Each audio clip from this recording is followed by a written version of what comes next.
Drilling fluids touch just about everything in the drilling process. We're here to deconstruct the drilling process and drilling fluid concepts to provide a deeper understanding of our industry. In each episode, we'll share information, talk to interesting people, and maybe share a few stories along the way. Welcome to the Flowline, a production of AES Drilling Fluids, brought to you by Matt Offenbacher and Justin Gauthier. Hey everybody, welcome back to another episode of the Flowline. Matt Offenbacher, lovely co-host, and I are back in the studio for another episode. Matt, do you have anything off the top of your head today? Because I usually ask weird or random questions to kick things off. Sometimes Astros, when they're playing, they're not. What else is occupying your time? Well, the beautiful weather, which, so my son, I told him I would take him for a bike ride down at the bayou. Oh, yeah. And in my mind, what I was going to do is throw bikes in the car. We go down there, because I didn't want to be I'm tired and now I'm carrying a bunch of bikes back. But went to do that, realized the only way to fit the bike in without, taking the wheels off and stuff was to fold his seat down. So we rode our bike down to the bayou, and he did great. He did awesome. All the hills, everything. Gone for an hour and a half the first time. Next day, I want to do it again. How can I say no, So we do that. Yeah, he was off Monday. Do it again. So, I'm getting this extra exercise, and it's quality time with him and everything. And it's all been great, but hadn't been on a bicycle in quite some time. Okay. So, and are you sore? Yes. Okay. Mostly from, sitting on the bike. It's pretty kind of uncomfortable, and you got to slow down and kind of make sure you're keeping an eye on somebody else. Yeah. So but anyways, glorious weather, glorious time with my oldest. That's great, man. And so that's and I mean the one thing I like about beautiful weather, and I noticed this actually up in Calgary when I'd go there during the summer for work or whatever, and it was a beautiful day. At lunch, everybody was outside walking. Yeah. Everybody. But it's this vibe, this energy that everybody puts out. Where you're this is glorious. Yeah. And I definitely picked that up at the Bayou the past few days. Awesome. And thought that was pretty cool. That's neat. No, we kind of got that same vibe when we were at softball this weekend, and Bear Creek Park. They have softball fields, and so that's where the tournament was. But yeah, there was tons of people out and about walking. And then I thought, so it was Saturday at about 4 o'clock, and we're leaving because our last game for that day was over, and Bear Creek Park was slammed with people. And I thought, man, with this weather, people are just loving Bear Creek Park. But come to find out, a local R&B artist is doing these pop-up, events. Yeah. But it breaks code or law or permit. You need a permit, apparently. And so, anyway, Harris County got involved. But there was 4,000 or 5,000 kids who had come to view this pop-up R&B artist do his thing, and the police blocked a bunch of stuff off, this, that, and the other. So anyway, there's probably several hundred ballpark parents trying to leave, including us, and yeah, the whole Bear Creek Park was on lockdown, and I was able to get out of there. It took me about 40 minutes just to get to Highway 6 from Bear Creek Park, which is a quarter mile. Yeah, it's not that far at all. Yeah. Some of the other parents, it took them over 2 hours just to get out of Bear Creek Park. Yeah. Unreal. Oh yeah, that was a mess. But lovely weather to sit in traffic. Yeah, exactly. Yeah. How about that? Yeah, and if you're a local R&B artist, Bear Creek Park apparently is not the place to set up shop and try and host 5,000 kids. Get a permit, buddy. Yeah. Yeah. You're not better than the rest of us. And then I of course, I proceeded to check out his music. I forget the gentleman's name. It was very you sometimes see old videos of people in parks listening to music, and just it's calm, and it's just a girl or a lady on a guitar singing. It was actually chill music and stuff, and I was poor fella. But anyway, it wasn't one that I would throw on Spotify for hours on end. But cool idea, wrong spot. But at the end of the day, weather has been great, and hopefully everyone else has been enjoying it too.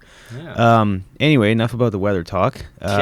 Drilling fluids. For those who are interested in that, not necessarily the weather here in Houston. But Matt, sometimes when we're drilling, there's often, which doesn't make sense, but volumes, especially when you're drilling with oil-based mud or any drilling fluid. But you oftentimes run into situations where you either lose mud, gain mud, and you really can't put your finger on it, but everyone just assumes it's something going on downhole. But the reality is there's a lot of mystery volume that you kind of have to run through the whole gamut of things, check the boxes, look underneath rocks, wherever the case is, to identify where this volume goes. And so I thought it'd be cool to kind of walk through different scenarios and just, from the field perspective, how you think about identifying gains and losses if they're not obvious.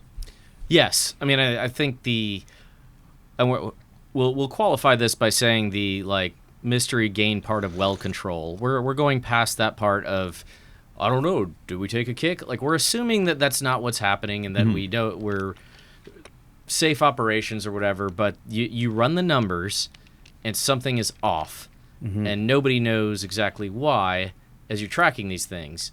Yeah. But it is not a well control event. There's no other safety issue, which we have to say, look, if you have a mystery gain and you don't know why in the moment, you really need to look into that. Sure. But but I think from just a broader breakdown of accounting and just trying to think through these things, you're right. We've done an episode where we talked about evaporation and kind of being practical about what your losses to evaporation can be. Yeah. Because sometimes people are like, well, I don't know, it must have evaporated. And it's like, you didn't lose that much mud to the air. Right. So I think it's an interesting one to unpack just from a logistics troubleshooting perspective.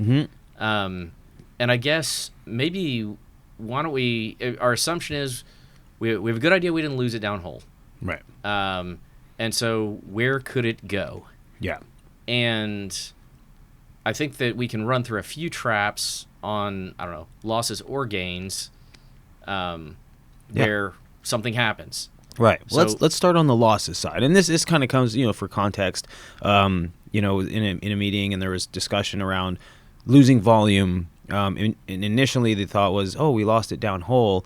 But the rig only had weighted up 0.2, and based on offsets, that wasn't enough to break anything down.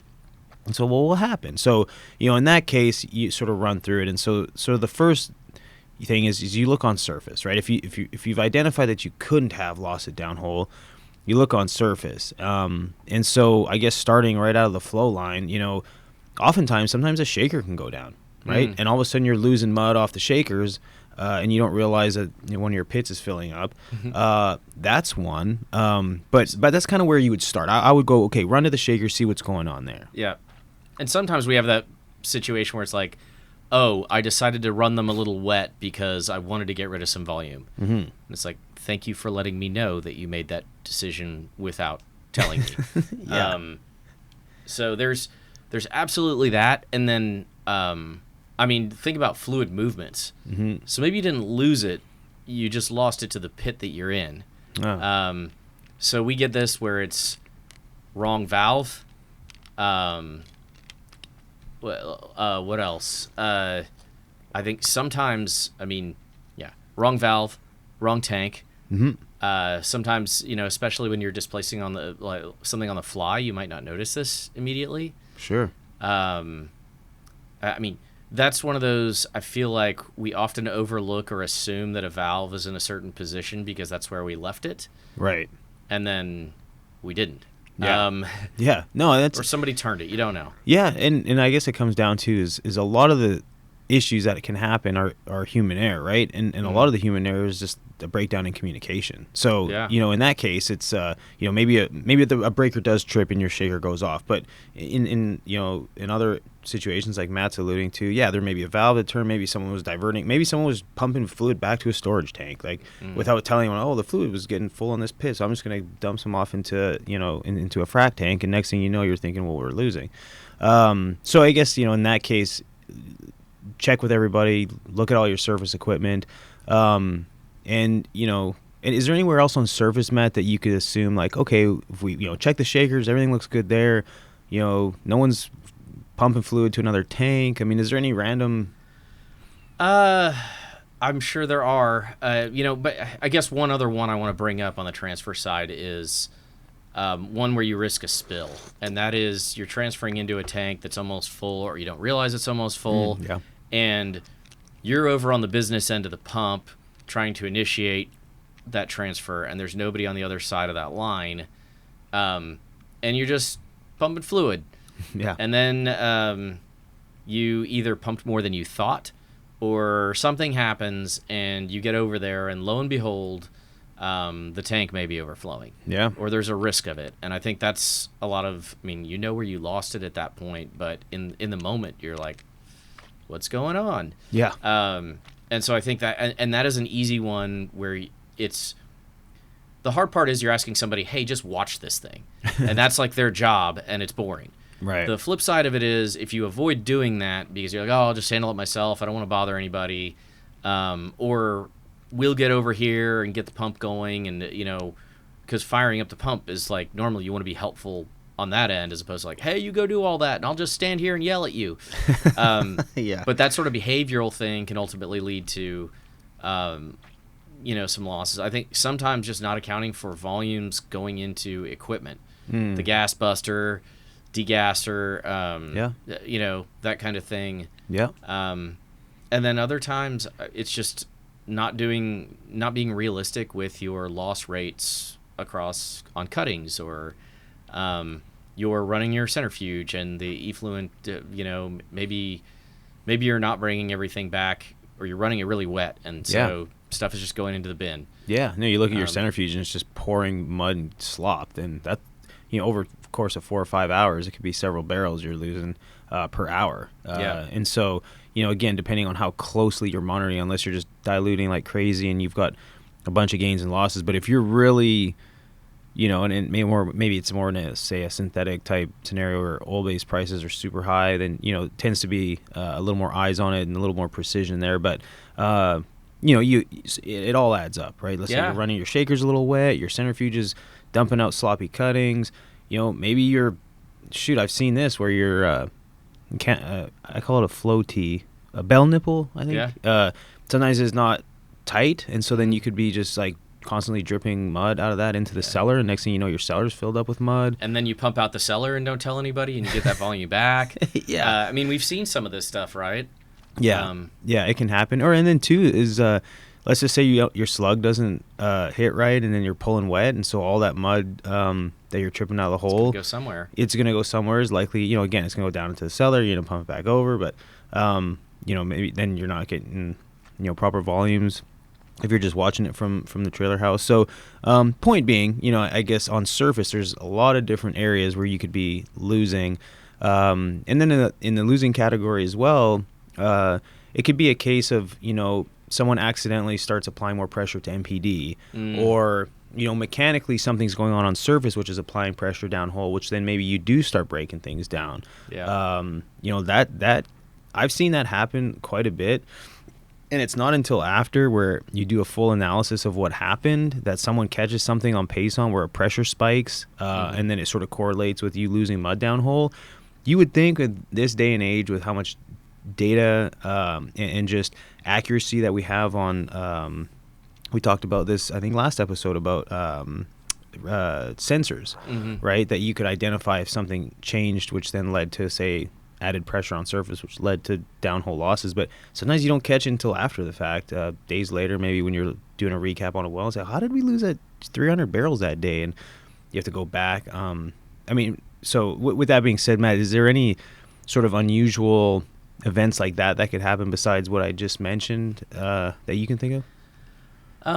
I mean, I think, well, when it comes to downhole and like active activities, you know, at surface, I mean, we've seen a few customers that don't calculate hydrostatic pressure on mud caps.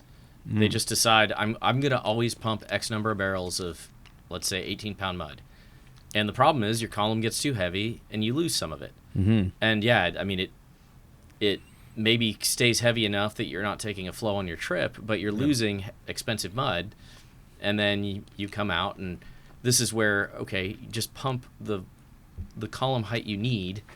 So I think that's sort of can be a bit of an unforced error in cost. Sure. You know, I mean, obviously surging the well when you're going to run casing and that sort of thing. Yeah. I mean, there can be a few of those. I guess.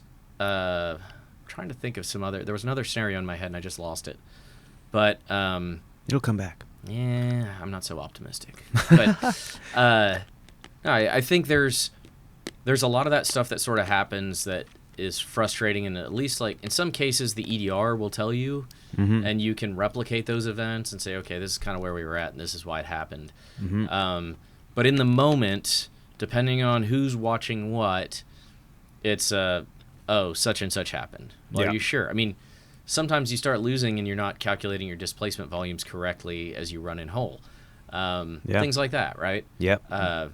Trip tank movements. It's another one, right? And granted, I think with our monitoring systems, we're pretty good with the trip tank, but there have been these small discrepancies where it's like, oh, you're transferring right now. That's what happened. Yeah. So a lot of that stuff just requires good diligence and discipline. And then, I mean, you know, I wouldn't say we covered everything. I hope some of our listeners have some other war stories about stuff, you know, foolish things the oil field is found to do on surface that they may or may not have been party to. They can always be talking about someone they know. Right. Not me, but someone else. Yeah. You know, and then the other one with gains, of course, is it's not just transfers, but somebody kicked open a valve and decided we need to start adding base fluid, whether it's water or oil or brine or whatever. Yeah. But you're checking, your volumes aren't quite right, and you go walk around, and you're like, who turned this on? No, it can happen all the time. I mean, you know, you get someone, and a lot of times it's a lot of the, you know, rig hands don't know what they don't know, and so if you're, say, a floor hand or someone who's not familiar as to why, you might turn something on to go rinse something off, and you just leave it, not really understand. Oh, it's just some water, like whatever. Well, next thing you know, you're doubling your dilution of water into an oil-based mud system, or right. They moved. You know, I forgot. Yeah. But sorry, go ahead. No. I was just gonna say, and so a lot of times it's accidents and not necessarily negligence, or I mean, it could be regardless of the reason. There's just a lot of, you know, oil and base oil and water being transferred and up around the tanks all the time. That any sort of flip of a valve or something like that over time can certainly add up. And then anyway, you had something obviously you were thinking of. The other one that has caught me off guard is when we've talked about the plan and, hey, we're gonna pump a slug or we're gonna do, you know, prepare a pill, but nobody tells you that, like, they've decided to start doing that, and so they isolate a pit, or isolate and start transferring into it. So you're like, wait, my active system was this, but, you know, pit 2 is now for mixing apparently. And so even though that, I mean, it's an obvious one, and like the barrels are all there, there's the hey, what's going on here? Yeah. Depending on whatever else is going on in your pits, you can be like, I thought I had 200 more barrels than where we started. But yeah, I think there's just a lot of these things on surface. I think it's sort of like with, you know, when we've talked about foaming, where it's like, okay, yeah, treat it and figure out why it's there, but there's something going on at surface, and it is some of that, you know, got distracted with the hopper open and walked away, or pits got a little low and got busy before I was gonna equalize or do something about it, and so we entrained some air. Yeah. But you know, it's important to keep track of these things, not only from like, how much does this cost us, but there's obviously huge well control implications if you're not staying on top of these things. Yeah. And I mean, it's just, you're a mud engineer. It's important to know your business, right? I think, especially when people are trying to get sleep, those transfers, you know, it's when people say, "Oh, no, we got it." Yeah. Sometimes it's too easy, especially at night, where it's like, no, maybe you need to go keep an eye on that one. That's a big displacement or a big transfer. Yeah. And I guess sort of the last one on the gains, and this isn't, I wouldn't say this is common that raises any alarms or people freak out at the rig, but yeah, I guess keeping in mind too is if you're doing a big weight up, or you're making some huge treatment for whatever reason, that adds volume. And so if you ever, like, if you've been a mud engineer, you know, a derrick hand maybe, and you've run the numbers on weighting up from say 10 to 12.5 or whatever reason instead of bringing in, you know, weighted mud, but you can actually add some pretty meaningful gains in volume, which for the most part everyone on location understands. When you're weighting up, you may see some volume gain, but it's just another one to be mindful of. And then yeah, I think besides that, Matt, I can't, on the gain side, again, we're assuming that there's no influx, right? Yes. Like, well, you guys didn't talk about yet. No, we're not talking about that. We're talking about stuff that is not, I guess, formation, or from the formation, but yeah, valves, just stuff on service transfers. That's about it that I can think of. I'm sure the oil field always finds a way, so I'm sure there's more. But I mean, even I guess interface, like just tracking your interface and diverting it. Yeah. You know, how much did we actually lose? How much did we leave behind casing? Any of those kinds of things. But I mean, this is where volume accounting is. I mean, you know how much you have, and you have to figure out how you got there, and hopefully you know throughout the whole process what's happening. Yeah. But there are these times where you scratch your head and you say, okay, I need to get to the bottom of this, like, quickly. Yep. And, I mean, the only other one I would add is kind of our when we are taking flows, that sort of thing, our very, like, poor boy, I don't even think you call it managed pressure drilling, per se. That makes people angry. But where you've got, like, a valve you're closing in a string, and you're trying to put pressure on the backside, and you have this yo-yo effect of maybe losing a little bit of fluid and then having a flow higher up, and kind of where are we now? You know, that kind of, and those are difficult to say. And with all these SWD interactions, it's a common challenge as well. It is. But, I mean, I think we went kind of scattershot, and I think we got most of the ones that immediately come to mind, but maybe we'll make a passionate listener so upset that they reach out to us and share one of their stories, or tell us all the ways we're wrong, and we get a little more, you know, back and forth interaction with some listeners. So, well, that's again. With that said, I mean, if any listeners out there have any thoughts, or anytime want to chime into a conversation, please. And one thing that I guess that comes to mind. It is subsurface, but if you're on a big pad and you've got simops happening with frac not too far away from you, be mindful of that, because I've seen people freak out about gains when it's actually just that customer fracking into themselves. Yes, that's another fun one to deal with. Been there, done that, and it's not fun. But again, with that said, everyone out there, if you have any thoughts, questions, hit us up on LinkedIn. You can find Matt and I are on there, or connect with the LinkedIn page for AES. Ton of great content out there. We just released our new East Texas video on the warehouse and capabilities. We're hot and heavy out there now, which is exciting. We continue to grow and expand out there, and as much as every other area. The tech tips, we just released one on lubricity, right, Matt? Or lubricants. Yeah, I was on lubricants and lubricity, measuring it and that sort of thing. So yeah. So anyway, like I said, we always are trying to educate the audience. Any listeners with thoughts, questions, ideas for a show, some of the best episodes come from you all. And with that being said, everyone, take care for now. Be safe. Cheers. Take care. Thanks for listening. Please tune in next week for another exciting episode of the Flowline. And remember, may your returns always be full and your trips always smooth. Views expressed in this program belong to participants and not their employees. The program is for informational purposes only and cannot take the place of seeking professional advice. Copyright AES Drilling Fluids.